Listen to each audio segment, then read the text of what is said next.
Welcome back, everyone. I wanted to share with you the chair shoulder stand, which is a good shoulder stand for potentially for beginners and also as a restorative one. It's often for people who have shoulder issues and neck issues. It provides a lot more support. A little tricky getting into the first time, but with practice becomes easier. I'm also, because I'm going to be right there, I'm going to show a more advanced shoulder stand for those who are ready for that. But anyway, here you go. Here's your chair shoulder stand. So for setup, I'm setting it up near the wall with my head. My head's going to be here. So again, I've set up some height for my shoulders. Shoulders are going to here. I put a bolster underneath. That's for when we come out later. I've rolled up another bolster in my mat and I put that on top of the chair. Now, this is, for me, I'm 5'7", and the chair's too small for me. Some people may be okay with just a mat or a blanket, but I would try it this way first. If you feel it's too high, you can always try it again, take it out, but I would try it first. Anyway, we pull that right up close to the platform, and then you're gonna sit on the chair with the legs over the back of the chair. Get in here. Now, one of the things that people, one of the biggest mistakes is that they don't get close enough to the back of the chair.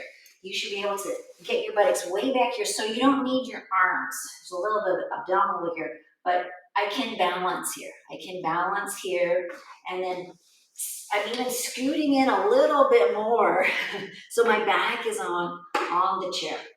And then I take my hand, I lean back and take my hands way back to get a hold of the legs of the chair. You can see one of my legs are sort of holding on to the chair as I slide down. And then you do have to let yourself slide down to get your shoulders to the platform. And just as I'm feeling this, I'm like, not quite happy. I wish these were a little bit more that way. There you go. So, and you can see as I did that, I was holding onto that chair with my legs. That's a little tricky. But anyway, so once the shoulders are down, you bring the feet pulling on that chair really well to roll the chest open. And then the legs come up here. So there's a few different variations to do here. Legs straight up, being here for a little bit. You can also, if you stretch your legs over, it's a little bit of a back extension, but there's that version. You can also bring the bottoms of the feet together. So those are a few things to try. For many people, the back is happiest with the legs up. Now, the other version that I was going to show is, like I said, a more advanced version, because you're going to be, the first thing you can try before we even do that is holding on to the chair and seeing if you can get your buttocks, what's resting on the chair, can you get it off the chair? So can you push on the chair and get your toes to the wall and lift the buttocks up? Okay, and then you can just come back down and just see.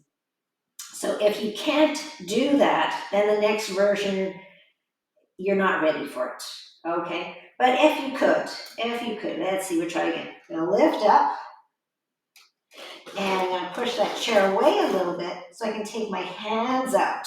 So this is what we call a Nirlamba sarvangasana. So we can keep the toes at the wall, hands at the wall. We can start to reach the arms up. Again, we can keep the toes at the wall. But then you can see, can I balance today? Can I balance? So arms reach up, they hug towards the center line, the legs are lifting. Again, toes can stay at the wall. Hands come back to the wall. To come out, I'm gonna slide. So let's say we were in our shoulder stand and we were still back here. To come out, I would bring the feet to the wall, bend the knees, push the chair away. This is why we have the bolster, because if we can't go head side, the wall's in the way. So we have to unroll. There we go. So we unroll and we can lay and then the head can come up on that. We can move those blankets a little bit to bring the head up. And there we are. And we can rest here. So there we are. So there's a couple other versions of your shoulder stand. And again, a little tricky, so feel free. You can always email me for questions, but also if you've got your own teacher, talk to your teacher, get them to help you out so that you're on the right track and you're working at a good place for you, okay? So again, enjoy your yoga and have lots of fun. Thanks a lot.